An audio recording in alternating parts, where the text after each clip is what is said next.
chicos? Espero se encuentren muy bien, tanto de salud como a nivel emocional y con una actitud 100% positiva ante esta circunstancia que nos encontramos viviendo. Bueno, pues como ya les había comentado en las clases pasadas, a partir de esta semana vamos a iniciar con nuestras clases en modalidad virtual. Y es por eso que el día de hoy pues les traigo a platicar el tema del criticismo. Cuando hablamos del criticismo es inevitable pues no hablar de Immanuel Kant, que es su principal precursor. Muy bien, pues bueno, vamos a tratar de identificar qué es el criticismo. Como bien sabemos, en la Edad Moderna surgieron también filosofías modernas. Dos de estas filosofías, el racionalismo y el empirismo, en esos momentos se encontraban en una gran disputa, en un gran conflicto sobre el origen del conocimiento. Por su parte, el racionalismo afirmaba que la única fuente para llegar al conocimiento era por medio de la razón.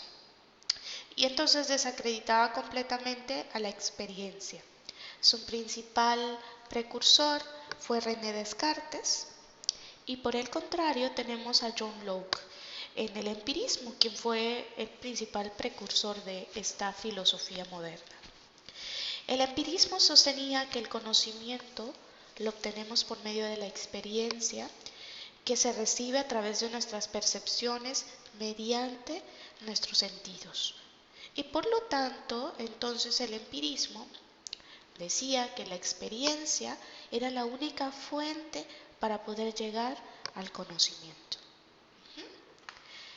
A partir de estas dos corrientes filosóficas modernas, que como podemos ver pues estaban polarizadas, porque el racionalismo por un lado decía que la razón era la única forma de llegar al conocimiento y desacreditaba completamente al empirismo.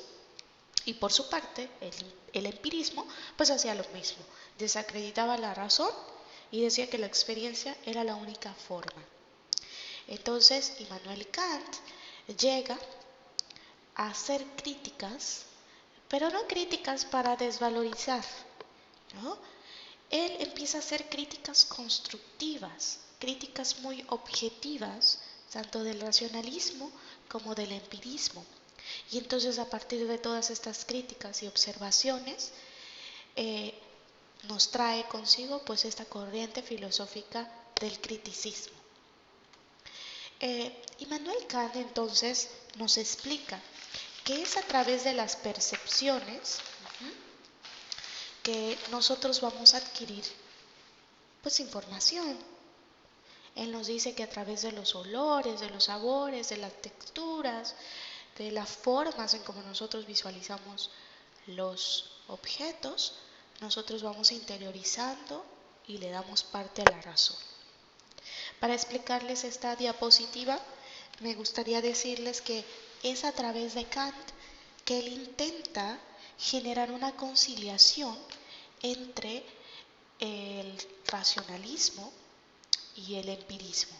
Y aquí en la parte superior vemos que está el empirismo, porque el empirismo habla de la experiencia a través de las percepciones. Y Kant también incluye pues a la razón, que la razón tiene que ver con el racionalismo, ¿no? Entonces Kant nos dice que nuestras percepciones, que nosotros recibimos a través de nuestras percepciones, a través de nuestros sentidos obviamente, muchas cosas, mucha información.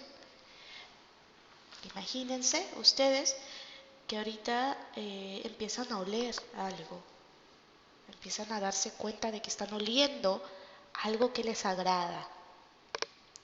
De pronto ustedes empiezan a poder saborear eso, empiezan a tener contacto por medio de su sentido gustativo y les agrada el sabor. Pero no solo eso, también empiezan a tener contacto por medio de su sentido táctil y empiezan a sentir la textura de eso. Y entonces a través de su sentido visual empiezan a darse cuenta del color, de la forma. y es algo rojo, es algo semicurvo, con una textura lisa, de un sabor dulce, bastante agradable, con un olor también bastante agradable. Toda esta percepción que ustedes están adquiriendo a través de esas sensaciones sería inútil, según Kant, si no pasa a través de mi razón, si no pasa a través de mi pensamiento. Y entonces el pensamiento es el que nos dice y nos ayuda a darnos cuenta de este objeto.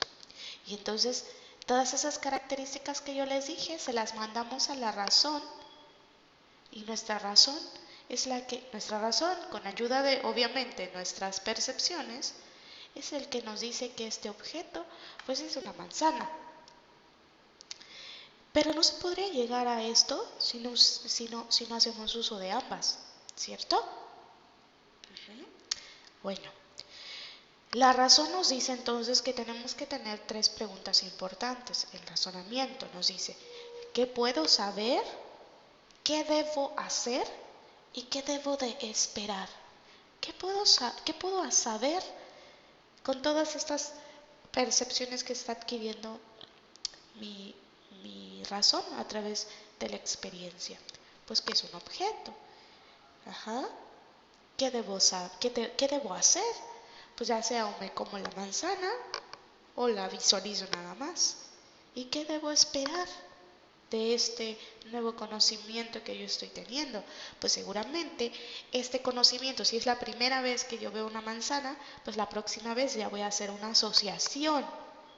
Entonces ya sé que el color rojo, que la textura lisa, que el sabor dulce, significa una manzana.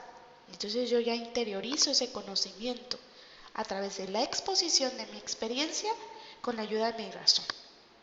Entonces Kant dice, a través de esto, que el conocimiento inicia con la experiencia, pero necesita de la razón. Entonces él nos da esta frase bastante interesante y dice, sin sensibilidad no nos serían dados los objetos y sin entendimiento ninguno sería pensado. Immanuel Kant en este párrafo nos dice que de nada nos sirve nosotros tener experiencias si no usamos nuestra razón, porque sería absurdo tratar de definir algo si no conectamos con nuestra razón. Y viceversa, sería absurdo la existencia de nuestra razón como única forma y función de la adquisición de un conocimiento si no tenemos la experiencia que nos ayude a generar asociaciones posteriores. Y entonces para Immanuel Kant y el criticismo, tanto la experiencia como la razón son parte del conocimiento. Él nos refiere que el sujeto contribuye al objeto y que esto genera una realidad. Este término se le denomina revolución copernicana. Y bueno, aquí pongo como una pequeña línea de tiempo, bueno, más o menos, en donde pongo a Kant en medio y pongo un antes y un después. Antes de Kant, el interés del estudio se encontraba en el objeto. Todo el interés para estudiar estaba situado en el objeto. Después de Kant, el interés del estudio se centró en el sujeto cognoscente, es decir, en el sujeto ya pensante. Antes de esto, el estudio entonces se encontraba en el objeto, es decir, en la manzana.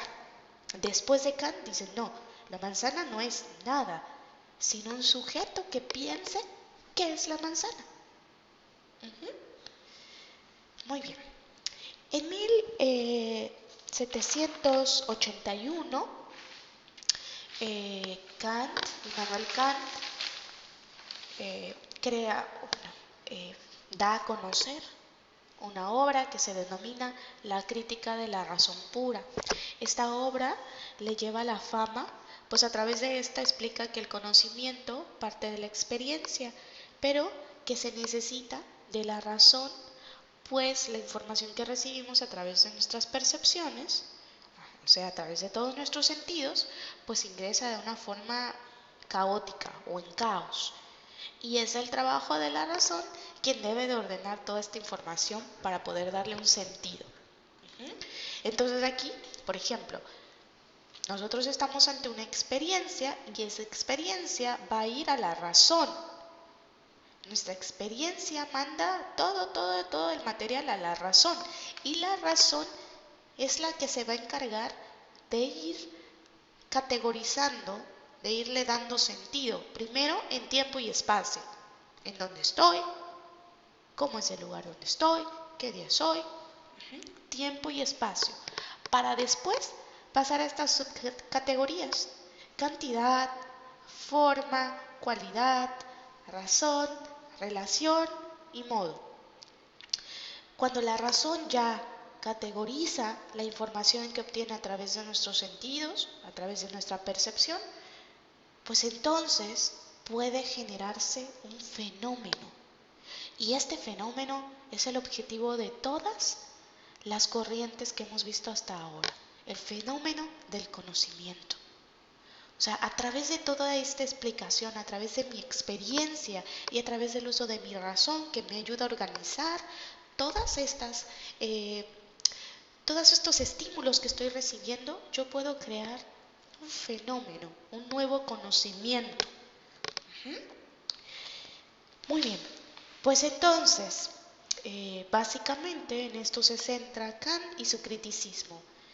No se centra en decir esto es así, sino más bien, como ya lo expliqué, Kant viene a tratar de conciliar estas dos filosofías importantes también, tanto el racionalismo como el empirismo. Y dice, bueno, lejos de pelearnos, tenemos que hacer una conciliación, porque a partir de estas dos posturas es que nosotros podemos tener un fenómeno de conocimiento. Entonces Kant es el primer filósofo moderno que nos habla de esta interrelación tanto de la experiencia como de la razón para la adquisición pues de nuevos conocimientos.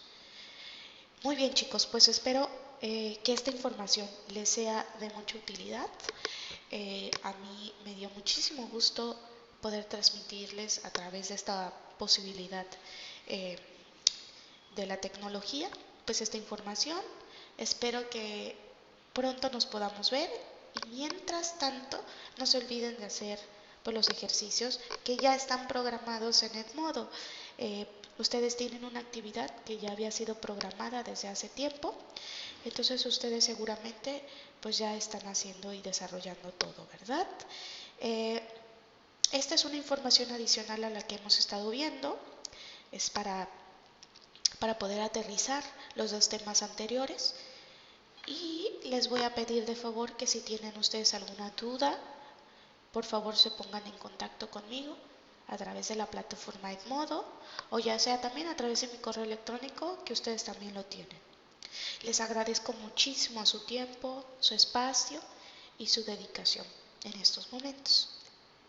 Nos vemos pronto, chicos, y les mando un gran saludo y un gran abrazo. Bye, chicos.